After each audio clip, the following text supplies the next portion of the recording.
back to another episode of the Korok Seed Master Mode Challenge. We are officially past the halfway point, which means that we've got less seeds to collect than ever before, but we are still far from done. So let's jump into today's 20 seeds, the majority of which are going to be found right here around Death Mountain. So be sure to leave a like on today's video if you found it enjoyable and or instructional, and don't forget to subscribe for more daily content. Let's jump into those seeds. Seed number 461 is a rock that's hiding behind a bombable wall, which, I mean, those are pretty common in terms of the seeds that we've seen, though this rock wall is hidden in a little bit of an outcropping on the side of Death Mountain, so you'll need to go a little bit out of your way or a standard walking path in order to find this one. And seed number 462 is another rock. This one's sitting atop a rock pillar that is located right within a stream of lava. So if you're like me and you haven't done anything else in the game, then you're going to need to swoop down from a higher vantage point in order to access this one, from which you can then safely glide away back over to the shore, after, of course, dropping the rock back on the Korok's head. Seed number 463 is going to be a magnesis block puzzle, which we haven't done one of these in a minute. So gliding down here, we find ourselves with one that's fairly simple. You just got to pick up the block from the ground and slide it right into this opening on the right side structure, so it remains identical to the one at its immediate left. And that's a pretty simple seed to collect there.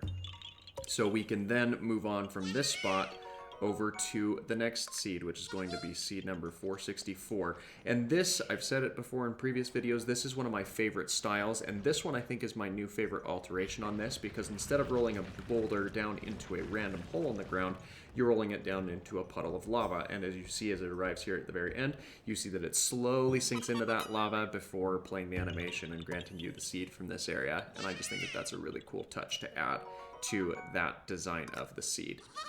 Seed number 465 is a time trial, which is very simple. You just got to glide down to this rock and interact with the ring. You've got more than enough time to do so, and then you can very safely hop back over onto the shore that's just over here off to the left once you're done. Seed number 466, though, is a little bit more perilous. This is going to be atop this large bone structure, atop this frontmost rib or spine area. As you climb all the way to the top, you'll see that there are some fairy lights that you need to interact with. Just be careful, because you can very easily fall off the edge here. And it's within spitting distance of the previous seed, which was hanging out on that rock that you can now see there in the background. Seed number 467 of our adventure is sitting atop this spire, and you do need to drop this rock down to the formation down below. Luckily, the ground is not sloped, so you don't have to worry about your rock rolling away or going too far from its end destination, which is this adjoining circle here. It is a little bit hard to see in this lighting because the rocks are so dark, but you do end up finding and finishing this seed with relative ease. We can then move along to seed number 468. This one is probably the one that took me the longest out of the 20 seeds today, just because it is a very oddly shaped flying balloon around here. So we do go ahead and equip ourselves with a bow, and you'll see that we have the balloon circling around this skull. It kind of follows a weird little updraft rule. I initially tried shooting it as it comes up through the eye socket there, but I eventually settled on it actually being a little more consistent to try hitting it down here at the bottom, because there's more time of the balloon actually spinning around on your screen, and you'll see from that point we got it within just a couple of shots, so not too many arrows wasted in collecting this seed here. Seed number 469 is a very simple seed atop a rock spire that you've just got to walk out and grab. And like any other seed, you've got to make sure that you drop the rock back down on top of this guy's head, because it's really hot out here, and he can use any of the shelter that we can help to provide him. Unfortunately, though, this is like most of the rocks that we drop back, where it doesn't end up staying on his head. Seed number 470 is similar, if not identical, to the first seed that we saw in today's video, which is a seed hiding behind this bombable wall over here. which you will want to blast away in order to gain access to it. And I must have destroyed a precious ore deposit with the bomb blast there because of that opal that showed up, which was definitely a nice little thing to add in since we spent a lot of rupees acquiring our flame-resistant armor. Seed number 471 is atop this crab structure here on the map. And on the inside of this, I believe there is a shrine, but that's not what we're here for because we've got to get all 900 Korok seeds before we even think about doing anything else. So grabbing this seed from this location brings us to the midway point of the video. So we'll drop that rock back down on top of that guy's head and move right along to the next one. This is out on top of the rock structure that's found in the abandoned mine. So make sure that you climb to the top of this structure, grab the seed, and subsequently drop it back down on top of this guy's head because the sun's out, which makes it especially hot in this area despite all of the lava that's present. Seed number 473 is probably the most perilous in terms of the journey that we're trying to accomplish here. And that is because it's this little time trial puzzle, which makes you glide right across the lava. You'll see that my leg dips into the lava just a bit where it drains out some of my health, but we don't spend very much time in it, so we are safe to continue moving right along forward.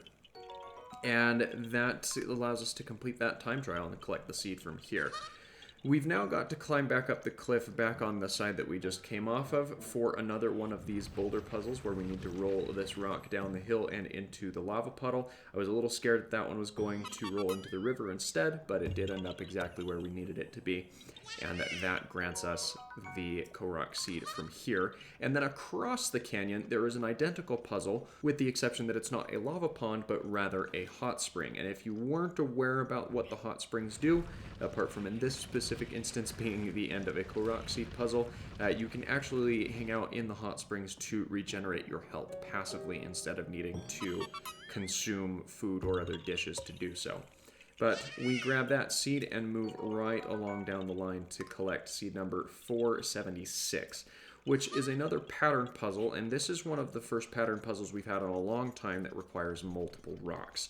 They are very close to their respective areas though, so we just grabbed this rock from this spot, and I didn't notice that, so I thought that maybe I had it off-centered, but as I was readjusting, I noticed that there's another rock missing over there to the left.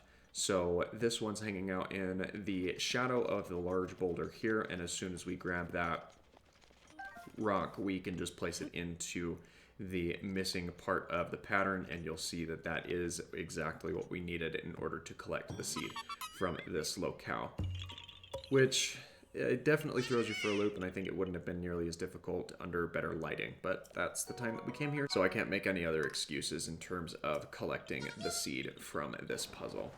Seed number 477, though, is another pattern puzzle that I was flying by on my way to another one. And this one is similar to the last one, except we just have the one rock that needs to be added. This one is hanging out a little bit further away compared to the last puzzle, but it's just the one. And it completes a nice little sun picture here, which makes things look very nice and kind of fun that that was the design that they decided to go with instead of a standard circle or spiral. So no complaints on that one there. Seed number 478 is a ring of lily pads that we'll need to dive into, and you can see Hyrule Castle off there in the distance as we collect the seed from here, as well as another shrine over here off to the right. There is actually a boulder in this same pond, which is going to be the best place to collect seed number 479.